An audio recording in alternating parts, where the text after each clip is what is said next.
తెలంగాణలో ఉగాది తర్వాత సంచలనాలు చోటు చేసుకోనున్నాయా? సీఎం రేవంత్ రెడ్డి ఇందుకోసం పక్కా ప్లాన్ సిద్ధం చేశారా? కాంగ్రెస్ నాయకులు సైతం ఆశ్చర్యపోయే విధంగా నిర్ణయాలుంటాయా? ప్రజా ప్రతినిధులు, అధికారులు ఇక ఉరుకులు పరుగులు పెట్టాల్సిందేనా? అసలు ఏం జరగనుంది అనే చర్చ ఇప్పుడు జోరుగా సాగుతోంది. వాస్తవానికి కాంగ్రెస్ ప్రభుత్వం అధికారంలోకి వచ్చినప్పటి నుంచే సంక్షేమ కార్యక్రమాల అమలు ప్రారంభమైంది.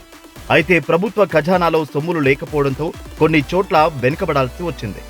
ఇదే అదునుగా ప్రతిపక్ష బీఆర్ఎస్, బీజేపీ పార్టీలు ప్రభుత్వ వ్యతిరేక పోరాటాలకు దిగాయి. ఈ పోరాటాలు ఎంతవరకు వెళ్లాయంటే అసలు ఈ ఏడాది కాలంలో కాంగ్రెస్ సర్కార్ ఇస్సుమంతైనా పనిచేయలేదనే స్థాయికి చేరింది.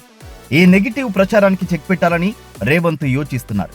దీనికి తోడు కొత్తగా ఎన్నికైన ఎమ్మెల్యేలు, మంత్రులు ఇన్నాళ్ళు క్షేత్రస్థాయి పరిశీలనలకు, అసమ్మతి నేతలతో వివాదాలకు సమయం కేటాయిస్తూ ఏడాది కాలం గడిపేశారని పార్టీ అధిష్టానానికి సమాచారం అందింది. దీంతో సీఎం రేవంత్ పక్కా వ్యూహంతో ఉగాది నుంచి పరుగులు పెట్టించనున్నారని తెలిసింది. ఈ దిశగా పార్టీ హైకమాండ్ వద్ద పర్మిషన్ కూడా తీసుకున్నారట.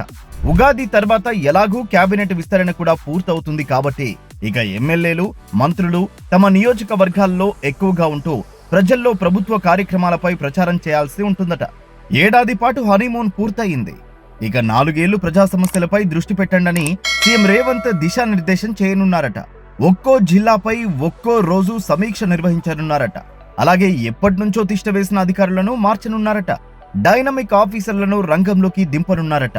జాబ్ క్యాలెండర్ ప్రకటన ద్వారా ఉద్యోగ నియామకాలు, ఫ్యూచర్ సిటీకి పెట్టుబడులు తెప్పించడం, క్షేత్ర స్థాయిలో పథకాల అమలుపై పర్యవేక్షించడం, పార్టీ కోసం పనిచేసిన వారిని కలుపుకుని పోతూ వారికి నామినేటెడ్ పదవులు కట్టబెట్టడం లాంటి పనులతో రేవంత్ ఇక పక్కాగా ముందుకు పోవాలని అనుకుంటున్నారట. కేబినెట్ విస్తరణ విషయంలో మాత్రం అధిష్టానం ఆమోదం అవసరం అవుతుందని, ఇక మిగిలినవన్నీ తాను చక్కబెట్టుకుంటానని హైకమాండ్ కు రేవంత్ చెప్పి అనుమతి తీసుకున్నారని అంటున్నారు.